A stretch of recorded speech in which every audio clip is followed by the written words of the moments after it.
J'aimerais partager quelque chose pour vous encourager. Tout à l'heure, avant de venir, on a prié avec les anciens et c'était vraiment magnifique. J'aimerais partager avec vous Josué chapitre 1. Voilà. C'est la conquête du pays de Canaan. Et c'est un passage avec Josué. Donc je vais lire dans la version Louis II, mais vous pouvez prendre la version que vous voulez. C'est juste que la Louis II, à un moment, elle a des termes qui, je trouve, sont vraiment parlants. Alors Josué chapitre 1.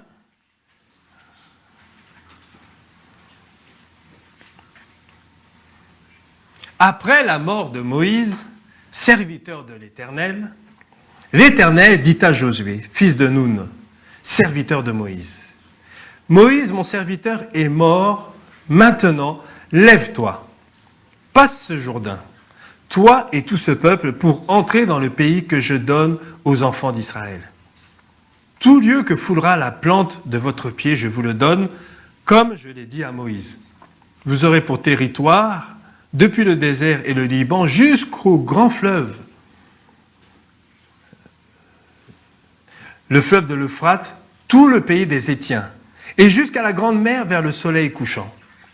Nul ne tiendra devant toi tant que tu vivras.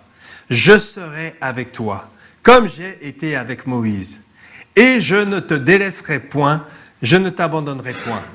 Fortifie-toi et prends courage, car c'est toi qui mettras ce peuple en possession du pays que j'ai juré à leur père de leur donner. Fortifie-toi seulement et aie bon courage, en agissant fidèlement selon la loi, toute la loi que Moïse, mon serviteur, t'a prescrite. Ne t'en détourne pas, ni à droite, ni à gauche, afin de réussir dans tout ce que tu entreprendras. Que ce livre de la loi ne s'éloigne point de ta bouche, médite-le jour et nuit pour agir fidèlement selon tout ce qui y est écrit. C'est alors que tu auras du succès dans tes entreprises. C'est alors que tu réussiras. Ne t'ai-je pas donné cet ordre? Fortifie-toi et prends courage.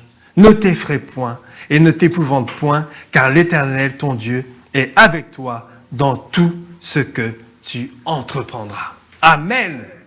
Alléluia. Ah, ce texte est magnifique et il n'y a même pas besoin de le commenter, tellement il est beau.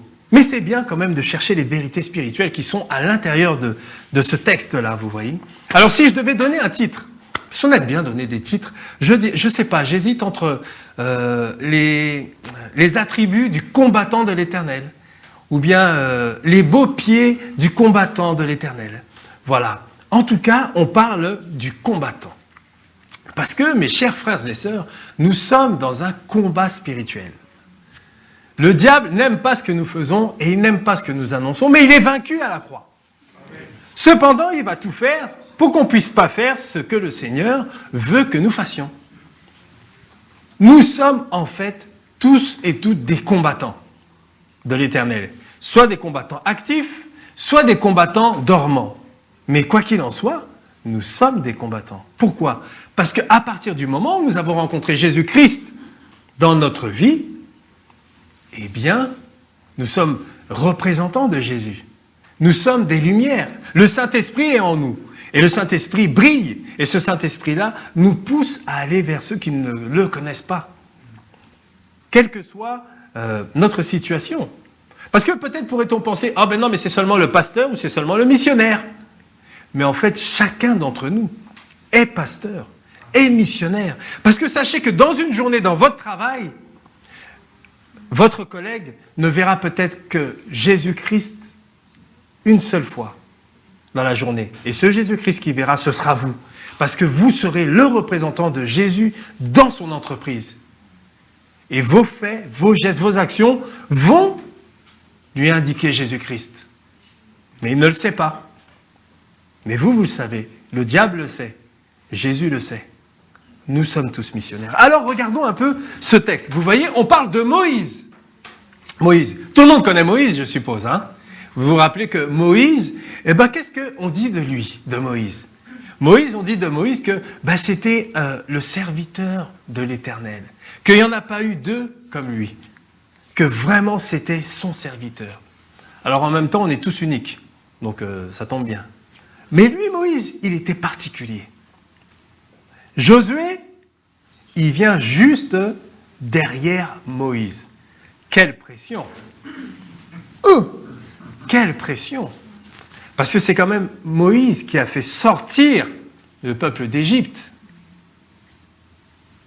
Mais en fait, Moïse, si on regarde bien, il était comment?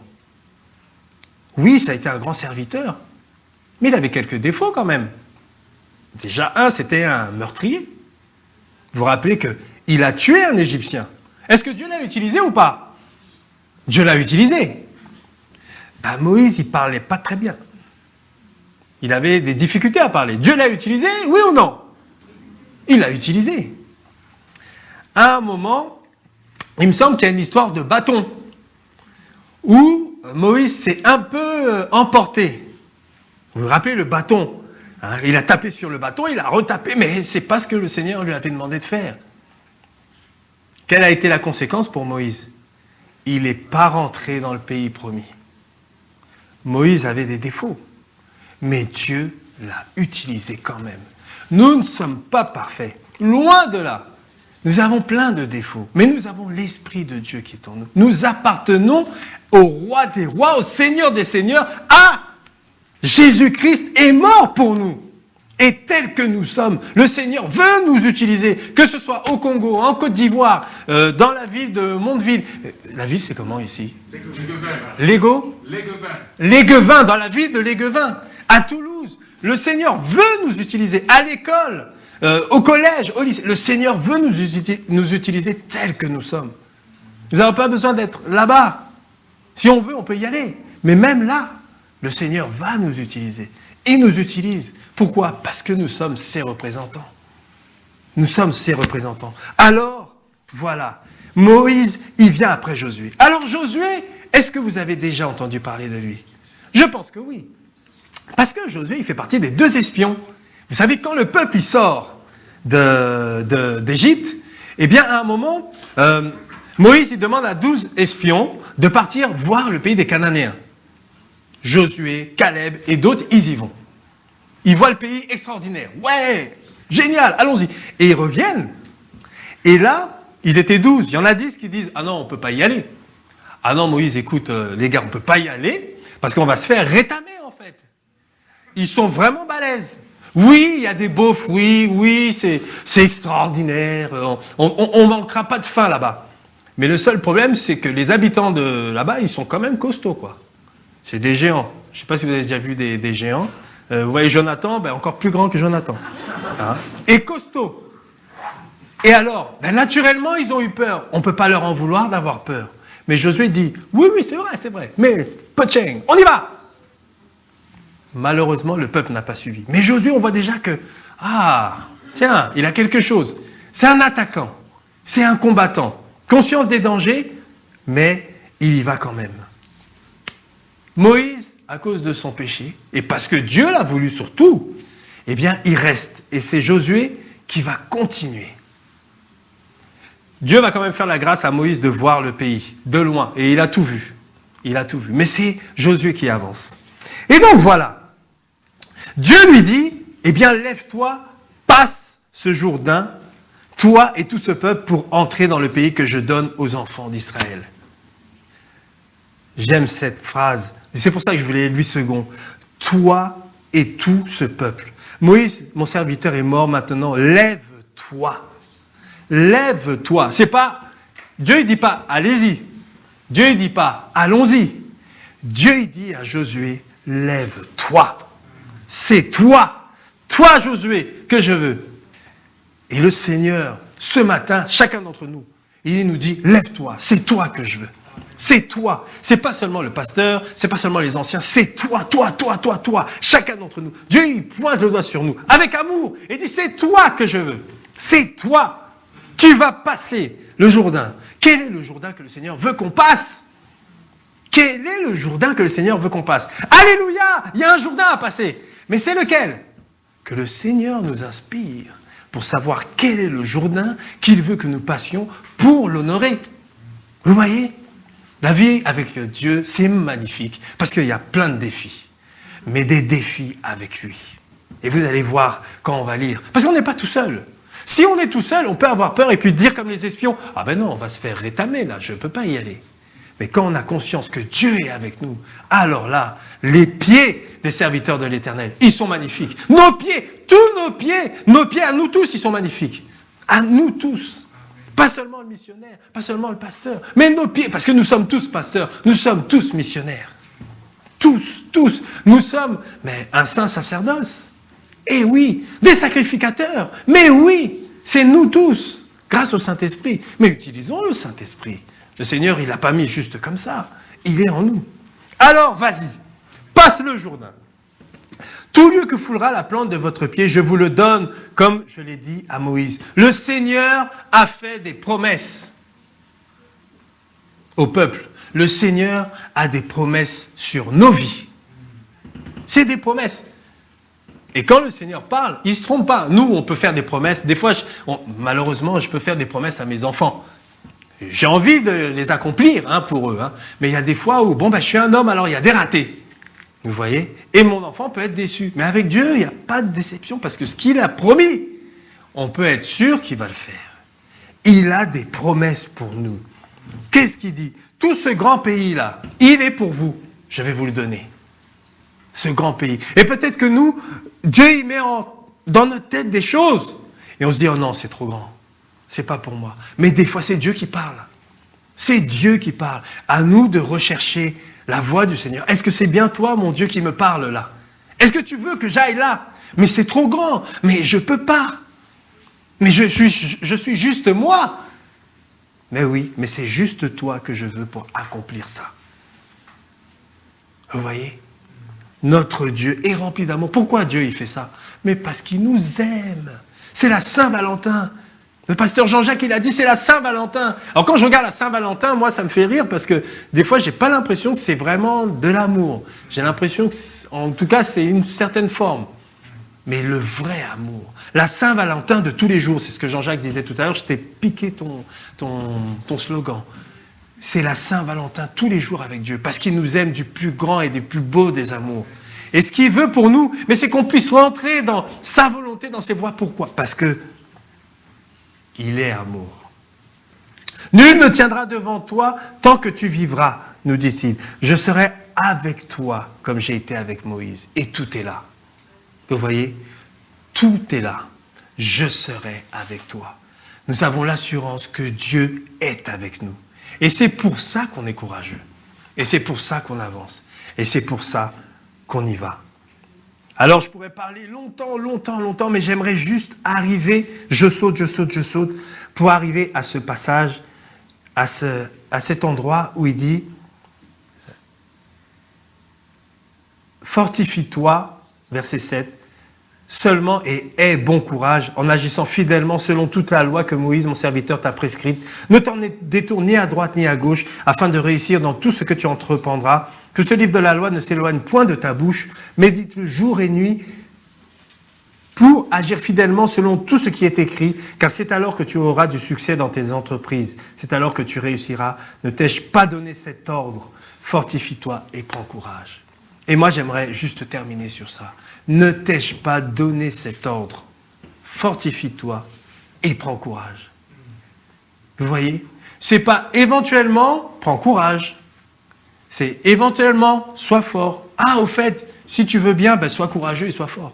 Non, le Seigneur, comme il sait ce qui est bon pour nous, il dit, je te donne cet ordre. Vous voyez?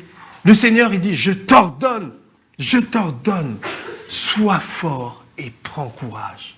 Pourquoi? Parce qu'avant, qu'est-ce qu'on a dit? Le Seigneur est avec nous.